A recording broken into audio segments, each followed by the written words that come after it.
Agustus datang dengan satu pertanyaan yang mulai membuat banyak orang gelisah.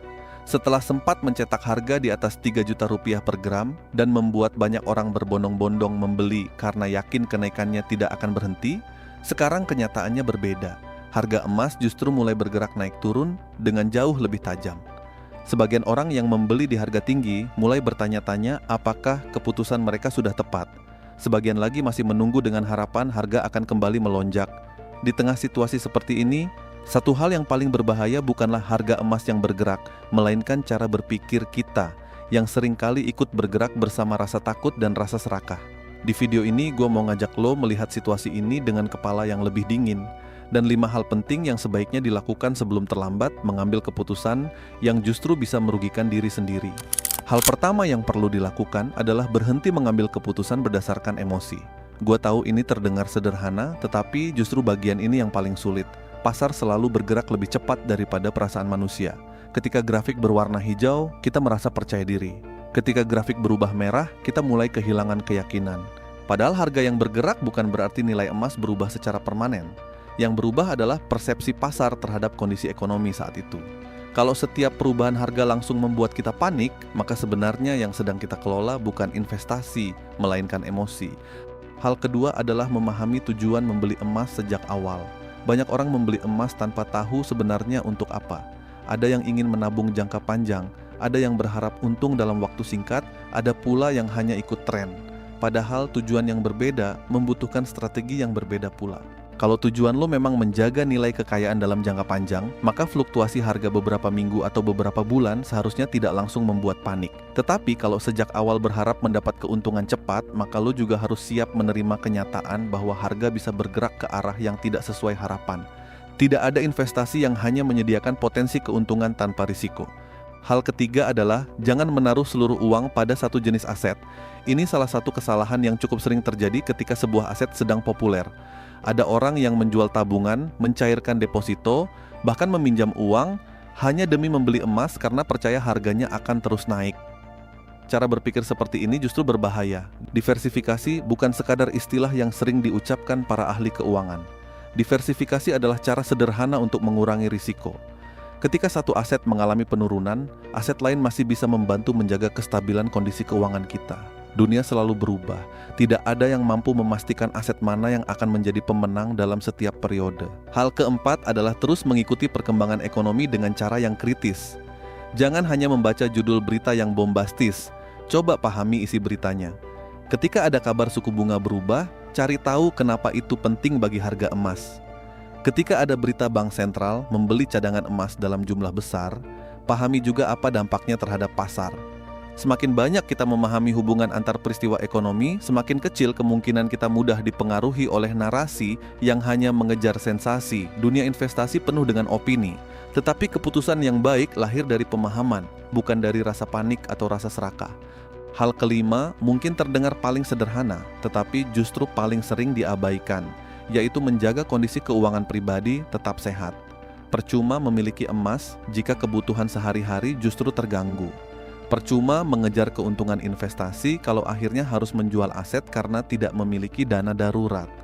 Banyak orang terlalu sibuk memikirkan harga emas besok pagi, tetapi lupa memikirkan apakah kondisi keuangannya cukup kuat menghadapi kejadian yang tidak terduga. Padahal fondasi keuangan selalu lebih penting daripada mengejar keuntungan sesaat. Emas bisa menjadi alat untuk menjaga nilai kekayaan, tetapi bukan pengganti perencanaan keuangan yang baik. Di sisi lain, kita juga perlu jujur melihat bagaimana informasi beredar hari ini. Algoritma media sosial lebih menyukai kabar yang ekstrim daripada kabar yang seimbang. Ketika harga emas naik tajam, judulnya dibuat seolah kenaikan itu akan berlangsung selamanya. Ketika harga turun, narasinya berubah menjadi seolah dunia sedang runtuh, padahal kenyataan di lapangan jauh lebih kompleks. Pasar keuangan bergerak dalam siklus. Selalu ada fase optimistis, selalu ada fase pesimistis. Tugas kita bukan menebak setiap pergerakan harga dengan sempurna, melainkan memastikan keputusan yang kita ambil tetap masuk akal berdasarkan kondisi keuangan masing-masing. Kalau kita melihat beberapa tahun terakhir, emas memang menjadi salah satu aset yang paling sering dibicarakan. Ketika inflasi meningkat, ketika perang terjadi, ketika ketidakpastian ekonomi muncul, nama emas selalu kembali menjadi sorotan. Tidak sedikit media yang menyebut emas sebagai aset perlindungan atau safe haven. Logikanya sederhana. Saat orang mulai kehilangan kepercayaan terhadap kondisi ekonomi, mereka mencari sesuatu yang dianggap lebih mampu menjaga nilai kekayaan. Karena itulah permintaan terhadap emas biasanya ikut meningkat. Tetapi yang sering dilupakan banyak orang adalah kenyataan bahwa emas bukan aset yang selalu naik. Harga emas tetap dipengaruhi banyak faktor. Ketika kondisi berubah, harga juga bisa bergerak ke arah yang berlawanan. Inilah yang sering tidak disadari oleh investor baru. Mereka hanya melihat grafik yang sedang naik tanpa memahami alasan dibalik kenaikan tersebut. Sedikit saja muncul data ekonomi yang lebih baik dari perkiraan, harga emas bisa turun karena investor mulai berani kembali masuk ke aset yang lebih berisiko. Sebaliknya, ketika muncul kabar yang membuat pasar cemas, emas kembali diburu. Artinya, harga emas hari ini bukan hanya ditentukan oleh kondisi Indonesia, tetapi juga oleh keputusan bank sentral besar, nilai tukar dolar Amerika, permintaan bank sentral dunia, hingga sentimen investor global. Sikap kritis juga penting ketika mendengar klaim bahwa ada satu aset yang pasti membuat kaya. Sejarah berkali-kali menunjukkan bahwa tidak ada aset yang kebal terhadap perubahan. Saham pernah mengalami koreksi besar, properti juga pernah mengalami perlambatan, mata uang bisa melemah, bahkan emas sekalipun mengalami periode naik dan turun. Justru karena itulah kita tidak boleh menganggap investasi sebagai jalan pintas. Investasi adalah proses mengelola risiko sambil mencari peluang. Siapapun yang menjanjikan keuntungan pasti tanpa risiko biasanya sedang menjual harapan, bukan kenyataan. Jadi kalau hari ini lo melihat harga emas sedang bergerak liar, jangan langsung menganggap semuanya sebagai sinyal bencana, tetapi jangan juga menutup mata dan berpikir semuanya pasti akan baik-baik saja. Bersikap tenang bukan berarti mengabaikan risiko. Bersikap kritis juga bukan berarti selalu pesimistis. Keseimbangan di antara keduanya adalah hal yang justru paling dibutuhkan. Dunia ekonomi memang penuh ketidakpastian, tetapi keputusan yang dibuat dengan kepala dingin hampir selalu lebih baik daripada keputusan yang dibuat dalam keadaan panik. Pada akhirnya, emas hanyalah alat. Yang menentukan hasil akhirnya tetaplah cara kita mengelola uang, mengendalikan emosi, dan memahami informasi yang kita terima setiap hari. Jangan sampai kita terlalu sibuk mengejar harga, tetapi lupa membangun kebiasaan finansial yang sehat. Karena kekayaan yang bertahan lama biasanya tidak dibangun dari satu keputusan besar, melainkan dari banyak keputusan kecil yang dilakukan secara konsisten.